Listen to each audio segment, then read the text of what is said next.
தமிழகத்தில் திராவிட முன்னேற்ற கழக அரசாங்கத்திற்கு தமிழ் வெற்றி கழகத்தினுடைய தலைவர் விஜய் அவர்கள் எவ்வளவு நெருக்கத்தை தருகிறார் என்பதுதான் முக்கியமாக பார்க்கிறார்கள். தவிர விஜய்க்கு பயந்து கொண்டு திமுக எவ்வளவோ பிரஷர் கொடுத்தாங்க டெல்லிக்கு. திமுக நம்பியது விஜயினுடைய வாக்குகள் திமுகவைத்தான் பாதிக்கும் என்று. அதன் நடுவே ராகுல் காந்தி தாங்கள் குறிப்பிட்ட மாதிரி டில்லி டாலை போஸ்ட்போன் பண்ணிட்டே இருந்தார், பேச முடியாத இருந்தார்.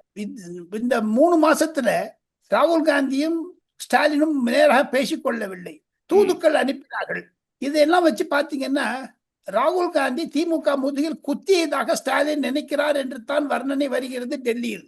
பல எம்பிக்கள் எம்எல்ஏக்களும் பேசிய பிறகு ஒரு பர்த்டே கிரீட்டிங்ஸ் கூட கார்த்திக், நான் இப்போ பர்த்டே கிரீட்டிங் சொன்னா தம்பி நல்லா இருங்க, சௌக்கியமா இருங்க, வீட்டுல எல்லாம் வச்சுங்க சொல்லுவேன்.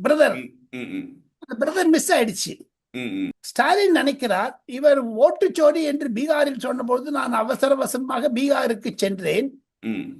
பீகாரில் எப்படி தேஜஸ்வி யாதவை நிலைநிறுத்த முடியாத, முன்முறைக்க முடியாத முதலமைச்சருக்கு என்று சொல்ல முடியாத ராகுல் காந்தி ஏன் தமிழகத்தில் மு.க. ஸ்டாலின் முதலமைச்சர் என்று இன்னும் சொல்லவில்லை? அது முதுகலை குத்திட்டாரு. அந்த குத்தின பயம் இருக்குது இல்ல. ஒன்றே ஒன்று, ராகுல் காந்திக்கும் ஸ்டாலினுக்கும் கசப்பு வளர்ந்து வருகிறது. இந்த கூட்டு அமைப்பு முடிவு பண்ணாலும் ஏன் ஒரு தடவை கூட ராகுல் காந்தி பேசல, கங்க்ராச்சுலேஷன் சொல்லல.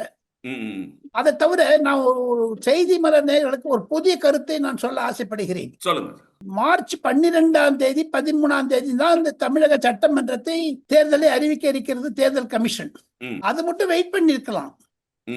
அவசரமாக பண்ணது ராகுல் காந்திக்கு அழுத்தம். ராஜ்யசபா இந்த 3 மணிக்குள்ள டெட்லைன் இருக்கு. ஆனா ஸ்டாலினுடைய அழுத்தம் முழுக்களும் அசம்பிளியை பொறுத்து இருக்கு. இப்ப 2 ராஜ்யசபா கேட்டாங்க. தவிர பப்ளிக் செக்டர் அண்டர்டேக்கிங்ஸ் எல்லாம் எங்களுக்கு இம்பார்ட்டன்ஸ் வேணும். தொகுதியில் பங்கேற்ற மாநகராட்சி தேர்தல், கார்பரேஷன் தேர்தல் 20% வேண்டும். தமிழகத்தில் இருக்கக்கூடிய பிரபல கோவில்கள் 100 கோவில்களில் அறங்கால பதவி வேண்டும், ட்ரஸ்டிஷிப் என்றெல்லாம் கேட்டார்கள். ஸ்டாலினுக்கு மிக கோபம் வந்து விட்டது. இருந்தா கெட் அவுட். இந்த அழுத்தம் கார்த்திக், செய்தி மலர் நேயர்களுக்கு ஒரு முக்கியமான செய்தி என்ன என்று கேட்டால், சோனியா காந்தி அம்மையாருக்கும் ராகுல் காந்திக்கும் இடையே ஒரு கலகத்தை மூட்டி விட்டார்கள் ஸ்டாலினும் சிதம்பரமும் சேர்ந்து கொண்டு.